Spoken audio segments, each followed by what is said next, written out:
Hello, everyone, and welcome to our final session for today. This is Defining Diversity. I'm super excited about this session in particular. For those of you who don't know, my name is Bree Van Til. I am still the Director of Education here at Alt Legal. I am still your Master of Ceremonies. I have not been replaced.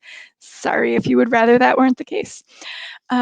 As a reminder too, you will see on the slides that we do have a code of conduct, and especially with a topic like this that might be particularly sensitive, we're going to remind you not to be a jerk.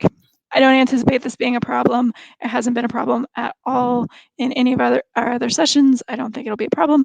But if somebody is being a jerk to you, please, please, please let us know. We care about that. We want everybody to feel safe and want this to be a good place for conversation and discussion of the sessions that, or of the ideas that really matter to us. All right, in terms of Q&A, of course, as we've been doing with all of the other sessions, you are welcome to use the chat either in Brella or in Big Marker.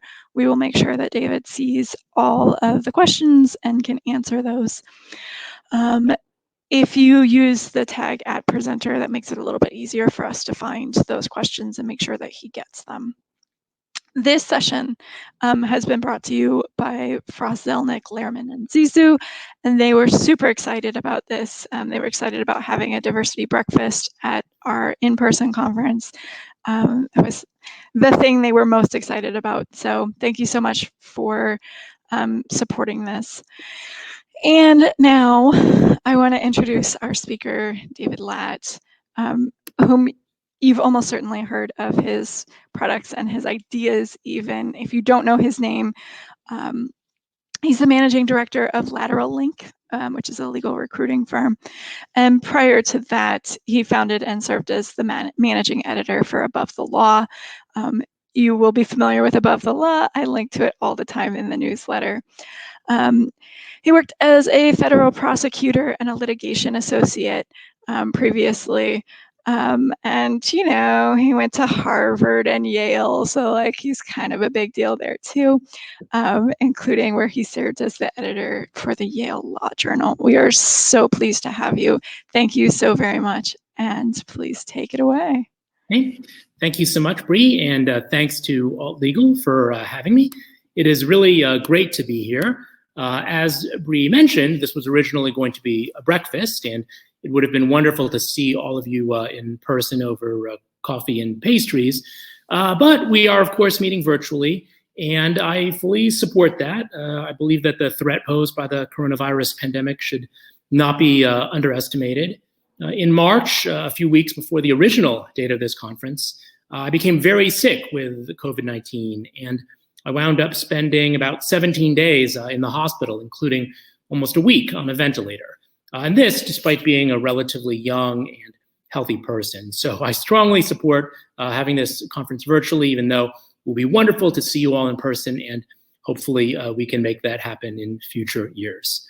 I also want to thank all of you for attending this session on diversity, even though breakfast is no longer included, and even though it's not necessarily what you'd expect at a conference focused on trademark law.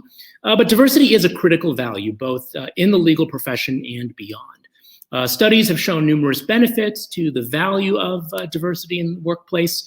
For example, companies with diverse boards outperform those that lack diversity on their boards. There's a whole host of this research, and I won't rehash it here. If you're tuned in, presumably you do care about diversity. But for those of you who are not familiar with this research, I would definitely recommend it to you.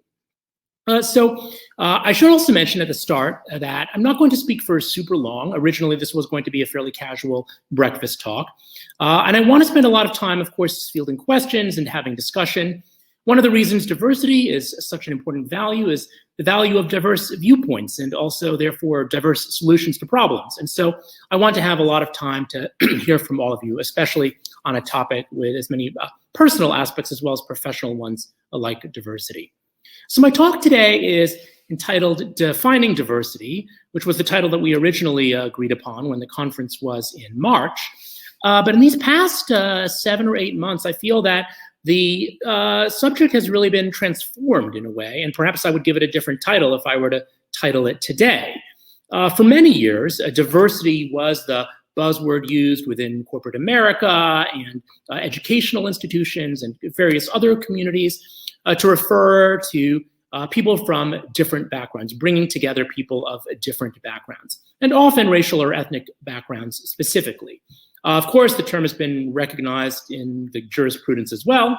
The United States Supreme Court, in its various affirmative action decisions, has recognized diversity as a compelling state interest that institutions can take into account when making admissions decisions.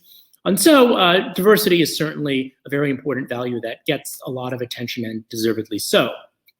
But today, in October 2020, I would say that diversity no longer stands by itself.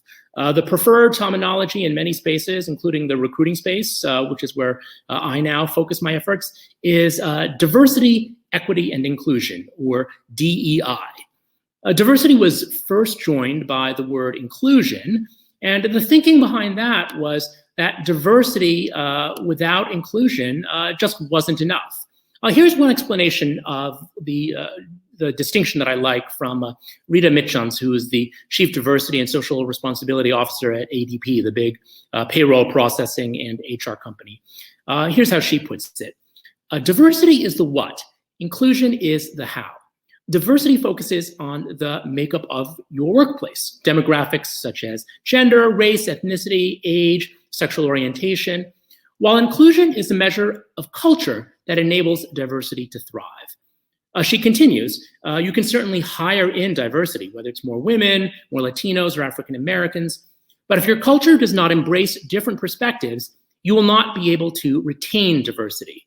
Inclusion requires that everyone's contributions be valued, that individuals, regardless of the diversity dimension, have the opportunity to do their best work and advance. So I think that's why the word inclusion came on the scene. And now, of course, the latest addition is the word equity. And I think we can understand, for obvious reasons, why equity is part of the equation now. Ever since the horrific killing of George Floyd in May, our nation has been engaged in a very urgent and long overdue discussion, national conversation over racial injustice and racial inequity. So one can understand then why diversity, equity, and inclusion, or DEI, is the order of the day. And I guess that really is sort of the first point that I would just leave you with if you don't remember anything else from my remarks today, that diversity is really not enough. And now people are speaking more broadly in terms of diversity, equity, and inclusion, or DEI. So let's turn now to diversity and what we exactly mean by this term. With apologies to the writer Raymond Carver, you could say, what do we talk about when we talk about diversity? I think we can certainly think off the top of our heads of the most common elements of diversity, certainly one being racial and ethnic diversity, a second being gender diversity, and a third, of course, being diversity in sexual orientation. And myself, as a person of color and as an LGBT individual, I certainly believe in the importance of all of these dimensions of diversity. These are all crucial elements, and it's no surprise that they are the most talked about. They are also, just as a matter of law, as a matter of federal employment law, now all protected in the workplace under federal employment law. Of course, race and gender were long protected characteristics in our employment law, but just this past June in Bostock v. Clayton County, the US Supreme Court added a sexual orientation and gender identity to the list of protected characteristics. So again, all three of those elements of diversity, which are the ones that I think come to mind most often when we bring up the topic, are very important and will continue to be very important in the years ahead. But I think my other big point for today that I would like to sort of focus on now is we have to define diversity broadly. And it's not just the three things that I just mentioned. And I think really we can think of almost any type of characteristic that could be a dimension for diversity. I'm going to identify four here today, but as you think about the topic in the future, try to think of other ways in which a diverse workplace, a diverse educational institution, a diverse community could benefit from having different perspectives and different worldviews. So I think the first is disability. Individuals with disabilities have a very different and valuable perspective on the world. One study I was just looking at pointed out, again, and this is in terms of the benefits from a business perspective of diversity, one study pointed out that just a few years ago in 2016, disabled Americans controlled an estimated $544 billion in disposable income. So if you are a company that employs disabled workers, executives, board members, you're more likely to be able to compete effectively for some of that pie. So it's really an important dimension of diversity that I think is often overlooked. I will note that it is already on the radar in terms of the law firm world, which is the world that I tend to follow. Certainly from my days as a writer and editor at Above the Law, and now as a recruiter, I work for a lot of large law firms. Some of you may be familiar with something called the Mansfield Rule, which is a very interesting and promising policy that I think more than 100 law firms have by now adopted. It started off as a winning idea in the 2016 Women in Law Hackathon, and it essentially is based on the Rooney Rule. I'm not a sports fan, but those of you who are would recognize it as the NFL policy that requires league teams to interview at least 2 external minority candidates for head coach openings.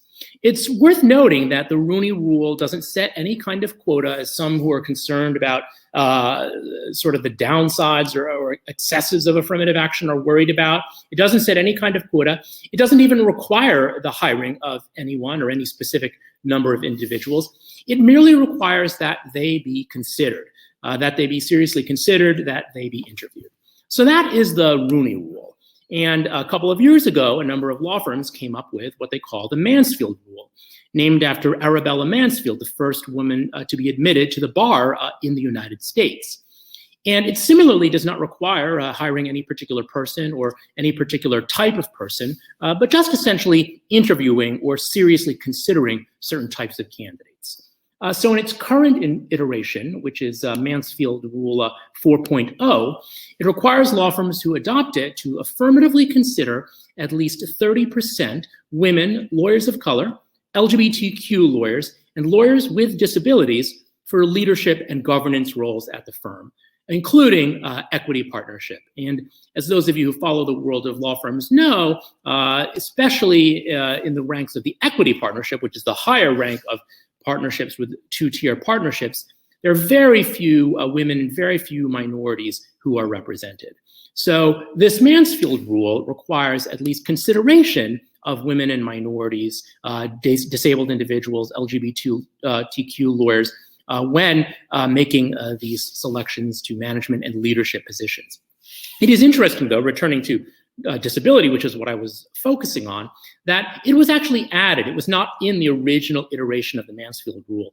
I believe it was added in the last iteration prior to this one, Mansfield Rule 3.0. And so I think a lot of people saw that as a very welcome development and saw it as law firms taking into account dimensions of diversity beyond the most obvious ones. A second one that I think is quite interesting and that is now catching on is first-generation status. And this could be defined in a couple of different ways. It might mean that you're the first person in your family to hold a professional occupation, a first generation of professionals in your family. It could be that you might be the first lawyer or the first person to graduate from law school in your family. It could be that you were the first person to graduate from college in your family. So first generation can take different forms.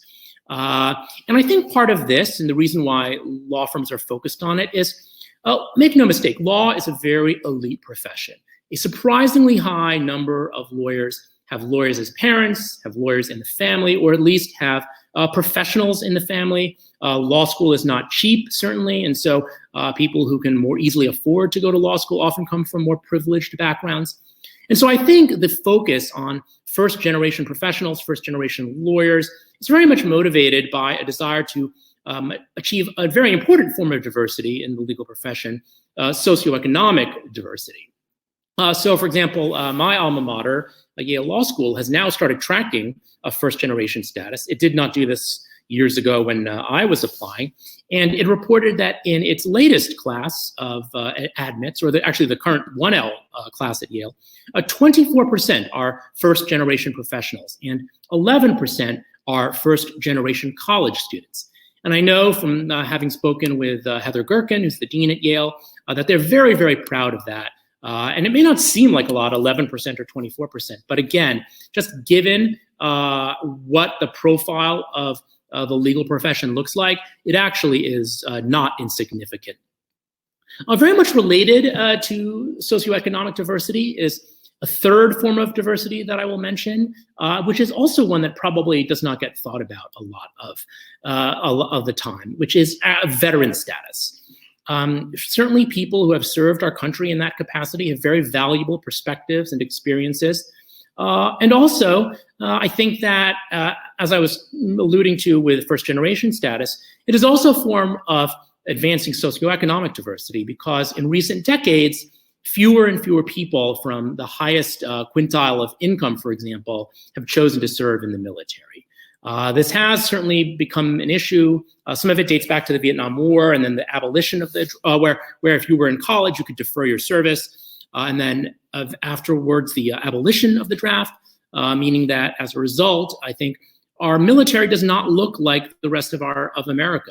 And many times people who go to the military may not necessarily have other options in terms of just the options for employment or education that many others have. And I think it's why you'll also not often necessarily find lawyers who have a military service in their backgrounds. Of course, you have people who serve in JAG Corps, for instance, and there are people who go through ROTC and similar things at their colleges, law schools.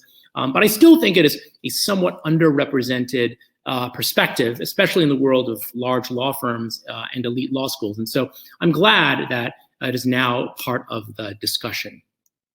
And then I guess the fourth and final dimension of diversity that I would like to talk about, and this is one that is a little bit hard to define, but no less important, is what I would call intellectual diversity, or a diversity of ideas.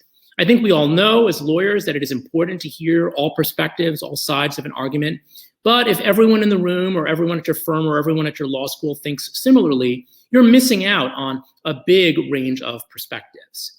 And in the legal world, especially in the world of large law firms, I would say that things do tend to skew left. And now, look, I'm not arguing here for affirmative action for conservatives, but what I would say here, if I could just offer a suggestion, is I think that the political views that a person holds should not be used to deny them employment unless those views are really, really extreme and abhorrent. And we can all think of examples. Somebody belongs to the KKK, for instance. But I think, for example, being a Republican does not make you a member of the KKK, for instance.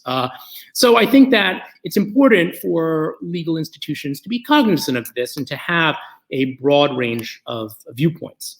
It's interesting, we can debate what counts as extreme. There's a term that some of you might be familiar with called the Overton window, named after a public policy thinker by the name of Joseph Overton. And he defined this as essentially the window of acceptable discourse. What are views that are acceptable to hold in a particular environment? And one of my concerns is that I think this window is definitely shrinking. And in some ways, it's good if it is shrinking to exclude certain views that we would now regard as, quite, as unacceptable. For example, views endorsing, say, racial discrimination, or views endorsing, go back to Arabella Mansfield, excluding women from the legal profession, views of that nature. But for example, if somebody wants to have a good faith debate about the pluses and minuses of affirmative action, I don't think that should be off the table. And I say this as somebody who, as you can tell from these remarks, cares very deeply about diversity. So I think that is also a form of diversity that is important and should not be overlooked. So really, this is pretty much all that I wanted to convey in terms of my two main remarks. That one, we have to think about diversity not just by itself, but in conjunction with equity and inclusion. And second, that we need to think of diversity beyond just the familiar categories of race and gender and sexual orientation, but we need to think about it more broadly as well. And I would add that for law firms, again, which is the world that I know the most about, whether or not they agree with the so-called business case for diversity, that is the business advantages to having a diverse workplace, in a way, many of them are kind of being forced to care because their clients are actually subscribing to these views. And many clients are now increasingly wanting to see diverse teams handling their outside legal work. So it is why many law firms are paying attention. One way to motivate law firms is to definitely focus on their pocketbooks, on their economic interests. And law firms are seeing that it is good business and it's going to help them acquire more corporate clients if they can field diverse teams. And certainly a number of general counsels have signed various open letters calling for this. Some law firms make diversity one of the factors that they consider in terms of preparing a list of preferred counsel. And so it is definitely something that people in the world of law firms, especially large law firms, aka big law, are very much focused on. In my work as a recruiter now, pretty much every meeting will involve some discussion of diversity by the law firm and how important it is. And one thing I would also note as a recruiter is that I think law firms are now sort of putting their money where their mouth is. I think in the past, there was a lot of lip service paid to diversity. They would talk about how important diversity was to them, but they wouldn't necessarily do anything. And now I think law firms are doing things. For example, many of them are now hiring directors of DEI or diversity, equity, and inclusion. At Lateral Link, we actually recently filled one of those positions at a large AmLaw 100 firm. And it's not just hiring this one person to focus on diversity. My colleague, Monique Burt-Williams, who's the CEO of Cadence Counsel, which is our in-house arm at Lateral Link, the way she put it was, your chief diversity officer should be your CEO. That is, the leadership on these issues should really come from the top, no matter who has the nominal title of chief diversity officer. So law firms are really focusing on it. They're bringing in personnel to focus on it. And they're also changing their approach to hiring. For example, they're willing to wait a little bit longer if they haven't seen as many diverse candidates as they might like. And again, I don't know if that's something that they would have done beforehand. So it's interesting to finally see after all of these years that I think law firms are actually making adjustments and are taking diversity seriously. So again, thank you so much for your attention. I do see that there are a couple of questions and comments, which I will now turn to. But I do encourage those of you to raise additional questions and comments. There's certainly a good amount of time left, and I would love to hear your perspectives. So let's see. Matthew, thank you for the good wishes on my recovery. I'm happy to report that I'm doing a lot better these days compared to March when I was quite sick. Medically, I feel fairly recovered. I had a cough and a shortness of breath that lasted for about 2 months after I got out of the hospital, but they finally went away in June, and since then I've been doing a lot better. In terms of my physical fitness, I'm sort of deconditioned, as they say. I can only jog a mile, whereas before, a long time ago, I completed the New York Marathon, but even more recently, I could jog several miles at one at a time. And now, of course, I can't really jog like more than a mile without having to stop. But really, that I think is more of a matter of physical fitness than any kind of medical ailment. So it is, but it is. I do consider myself very lucky. My lungs do have some scarring, according to the pulmonologist I saw in September, but it's not really anything that affects my day-to-day life. And for those of you who've been following COVID, which I guess is like everyone, many people, the so-called long-haul COVID patients, have symptoms weeks or months after they supposedly recovered. So I consider myself very lucky to just be very out of shape. Some people who had COVID and then had the virus exit their systems are still experiencing heart problems, kidney problems, cough, shortness of breath, weird things like loss of taste still, even weeks or months later. So I think when we talk about COVID, we can't just focus on the death toll, which of course is huge and growing, but we have to focus on also the long-term impairments and hits to quality of life of people who, didn't die, but are going to have their lives irrevocably changed by it.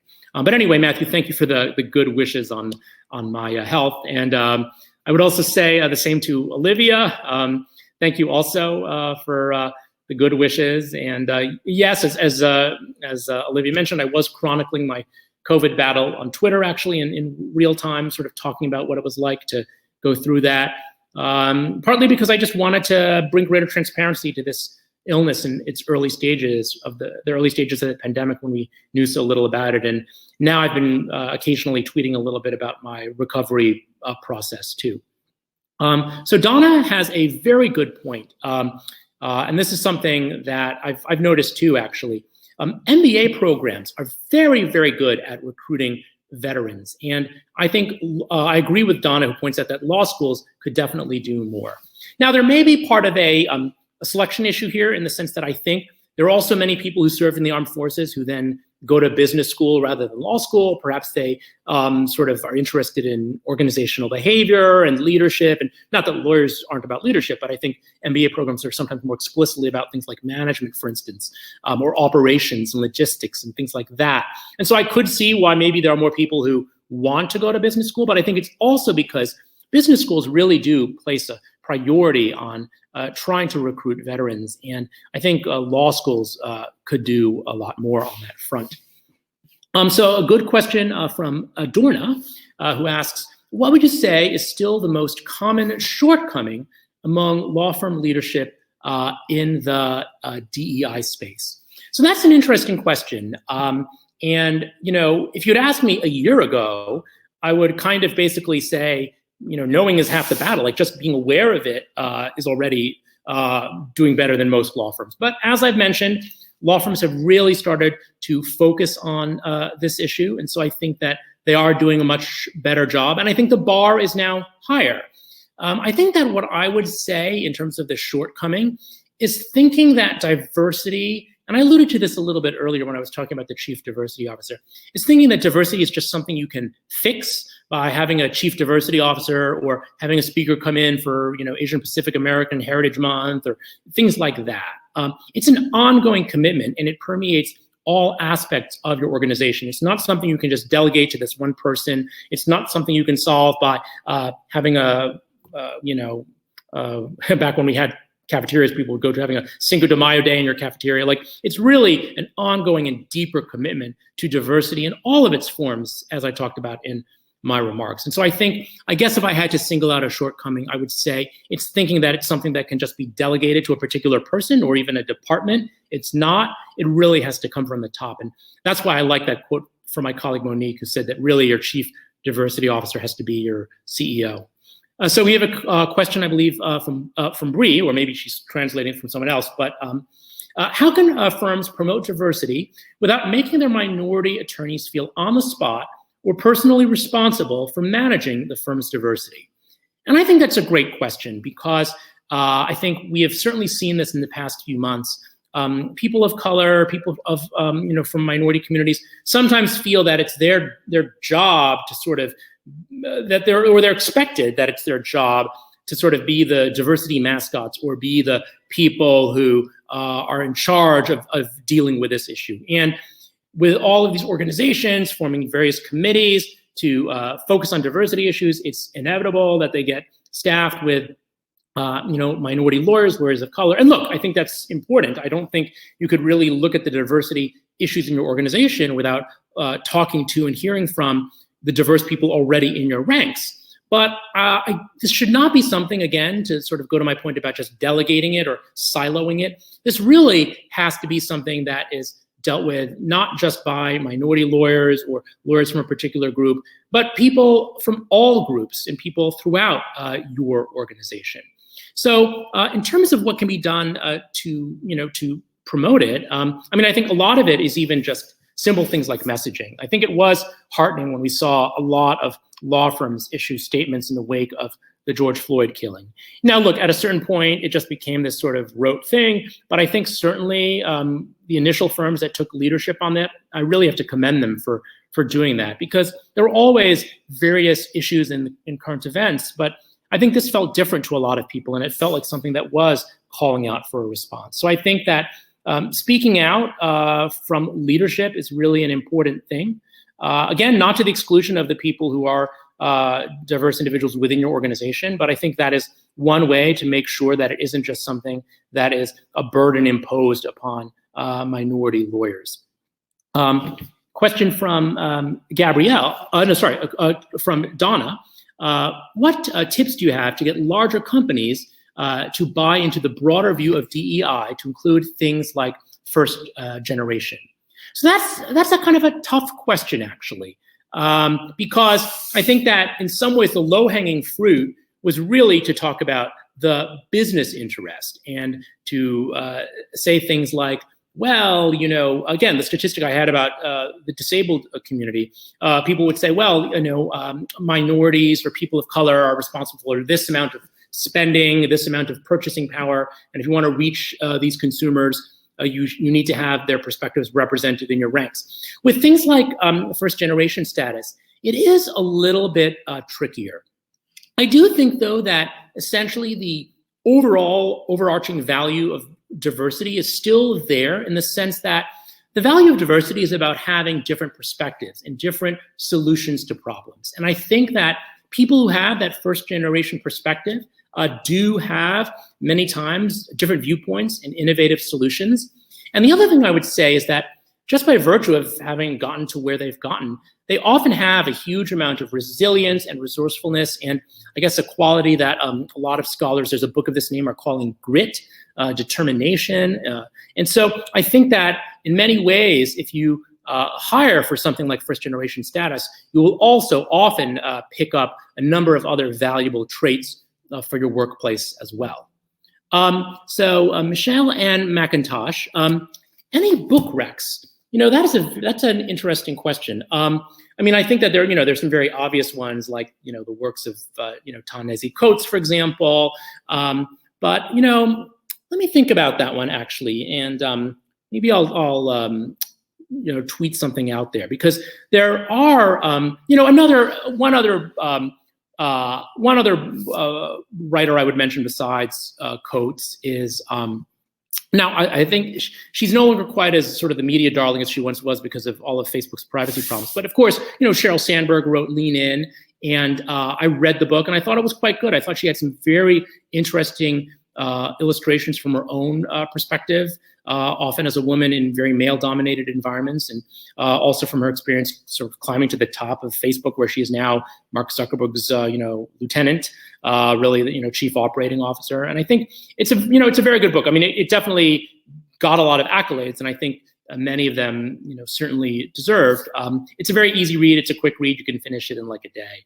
I feel like and in the pandemic, we have a lot more time to do reading. Actually, I've read more books in this period than I've read in months. I've joined a book club with my cousins, and we meet over Zoom, and they're in Singapore and the Philippines and the United States, and it's been a nice way to keep in touch with them during this weird time. Question from Victoria. Given that the legal industry is still so terribly lacking in diversity and inclusion when it comes to race, ethnicity, and sexual orientation, what are some additional strategies you would recommend for improving, especially in the IP field, which is often specifically noted for its lack of diversity? Well, that is a great point, Victoria. That is a great point. Technology is not very diverse. Legal is not very diverse. And when you combine them, legal, technology, you also don't get anything terribly diverse. And so I think you kind of have to actually make a deliberate effort. Luckily, there are organizations that are forming to focus on this. A law school classmate of mine actually is working on an organization that is actually focused on helping get women of color into the space. But I think that organizations like that are necessary, because I don't think, sometimes people say, oh, well, this problem is just going to handle itself. It's, a lot of times what you hear in diversity conversations is, well, it's a pipeline problem because we don't have diverse people in the pipeline. But once we get more diverse people to go to law school, for example, then that's going to solve everything. But, it hasn't. Law school has been 50-50 by gender for a very long time now. But in terms of equity partnerships, women hover around the 20% mark. So not everything is going to fix itself. And I think you do need to make deliberate efforts. And so I think one thing certainly is Besides, of course, supporting things like the Mansfield Rule and really taking a deliberate approach to hiring, I think it is important to also support organizations that are aimed at increasing diversity in the worlds of law and technology. Question from Allison. I'm really impressed by all the questions. Sorry if I'm going kind of like a little rapid fire, but I want to make sure I get to as many as possible. Do you have any thoughts on the most overt mistakes made on the inclusion side of the equation, and any suggestions on how firms can address those errors? That's very interesting. I think that one of the issues is sometimes, it's like we talked about, it's very easy to hire diversity into your organization. But then there's the issue of, well, what do you do with these diverse individuals once you have them? And a lot of times, people are relegated to certain roles. Of course, we've all heard the stories about how when women are hired into certain organizations, well, they're delegated this sort of like whatever den mother role, or like the note taker role, or roles like that. And I think that is an example of diversity, like promoting gender diversity by hiring women, but no inclusion, by not giving them an equal seat at the table.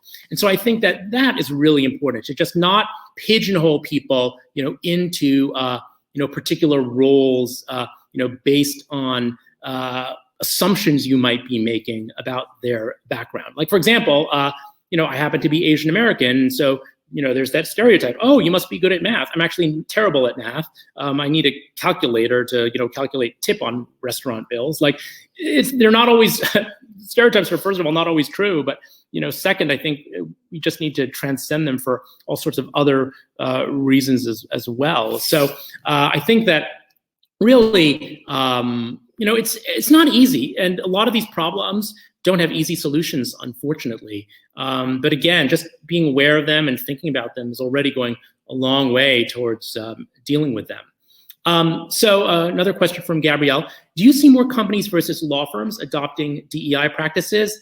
And yes, the answer is definitely yes. I do feel that law has been lagging here, and I think one of the reasons that it has, I was alluding to earlier, that it's been starting to make inroads is because corporate clients are requesting diversity from their teams. And the other thing that's interesting is the corporate clients are getting smarter about diversity. So I was talking to one general counsel, and she was saying that one thing that was very popular was, well, for the pitch meeting, for the beauty contest, when you're trying to get this particular engagement from a firm, well, they bring the most diverse team possible. It looks like, a Benetton ad or whatever. But then when people are actually assigned to work on the matter, it's all the same non-diverse people. So what she actually does is she just doesn't focus on the people who attend the initial pitch meeting. She actually each month looks at the bills, looks at the timekeepers. And so I think in some ways, law firms often had these sort of easy cosmetic solutions to their diversity problem, but corporate America and their clients are getting wise to them. And so law firms are going to have to try harder, because the companies that retain them are often aware of the little hacks and workarounds that law firms have developed to sort of get around some of these diversity priorities. Let's see. So a question from Nina. This is a good point. So funnily enough, the diversity officers end up often having to shield the organization's image and then face issues if they don't. So I think we have to ask, how can we rewrite handbooks to provide action plans and internal audit plans for top executives who fail to embrace diversity? I totally agree with that. I don't know that I have anything to add to what Nina said. I do think that often, especially for companies or law firms with poor records on diversity, the chief diversity officer is often that person who's just there to do damage control. That's the person who gets quoted when there's an article about some discrimination lawsuit or some terrible thing that some executive did in public or something like that. And it really needs to go beyond that, not just being in a defensive crouch and responding to problems in diversity, but also trying to look at solutions and ways in which the organization can improve, even without the pressure of a scandal, a controversy, a lawsuit. And I guess this may be the final question in the queue, but again, we have a few more minutes if anyone wants to add. But again, this is from Nina, who says, as a woman in a male-dominated field at times, how do you suggest we are more than just the woman's perspective or the minority perspective at the table? And yeah, again, that is a great question, and I don't know that there is a particularly easy answer to it. I I think it's these are tough decisions. Tough issues. I think part of the issue is not just having a seat at the table, but actually being at the head of the table. It's really interesting to see how law firms are focusing on issues of diversity in also electing their leadership. And I think that actually has also been a heartening change. There are a number of law firms now that are led by women or people of color. Certainly we deal a lot with managing partners or office managing partners in our work as recruiters, and an increasing number of them are also diverse. But one thing I would say is you have to make sure that, or really, the organizations should give those leaders not just sort of figurehead status, but actual real power. There's one firm, I won't name names, that has co-managing partners, and one's a man and one's a woman, and the man has demonstrably more power than the woman, and the woman gives a lot of public speeches and stuff. But in terms of the decisions about the strategic direction of the firm, the male managing partner has a disproportionate amount of sway. And that's the kind of thing that's really doing a disservice to these issues. If you want to get a diverse range of perspectives and solutions to problems, you have to have the decision-making be done by a diverse group of people, and not just have people who are sort of there to make you look good in public, but aren't really having a voice in the important decisions of the organization. Oh, we have another question from Phil. What advice have you got for white males trying to be helpful in the diversity conversation? We know not to tell people our opinions, it's time for us to listen, but what other advice do you have, and how important are we in this conversation? You're vital in this conversation, I think, and I alluded to that earlier. There are some organizations that actually even try to recognize this. NAL, the National Association of Women Lawyers, actually has an award that is actually essentially earmarked for male allies. And you don't necessarily need to go to that length, but I think it is important for people to not feel marginalized by this diversity discussion. And I think it would actually be counterproductive, as I was, to basically turn the diversity discussion into something that is exclusionary. And that's kind of why I mentioned diversity of viewpoint as well. It isn't just about the color of your skin or sexual orientation or these sort of superficial qualities, but I think it's also about different perspectives. And I think that you can have people who bring different perspectives regardless of their demographics. So again, a comment from Nina. Can we fire folks yet for diversity failures? One more famous pacification I've seen is making video statements that they don't believe, saying, "I'm sorry," and then money's given out, but that perpetuates the problem. Yes, I mean, I think we're getting to the point where you can start firing people for diversity failures. I'll mention this. There's one. I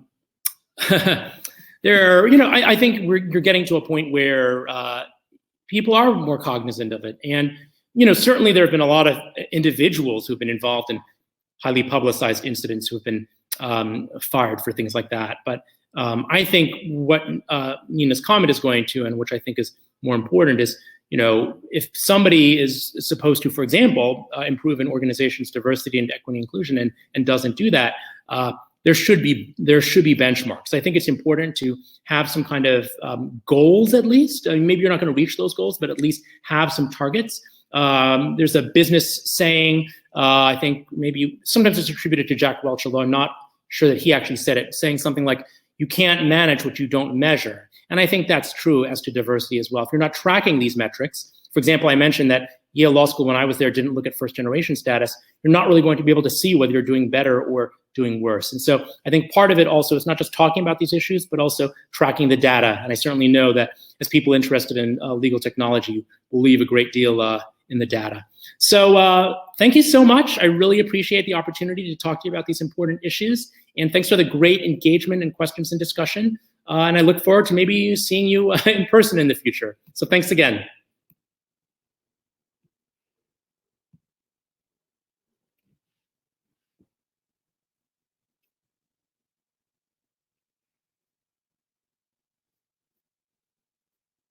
I think have expanded our thoughts about diversity and actually, making equity and inclusion part of that discussion. It's really beneficial for us. So thank you so much. We really appreciate it. I think Gabrielle put the link to the survey in the chat. So please do fill that out. And also please now join us for cooking classes. We have 2 of them, one Mexican themed and one Italian themed. So join those. Again, those will be outside of Brella, but please do join us in one of our cooking classes. And thank you so very much. This was a wonderful, wonderful session.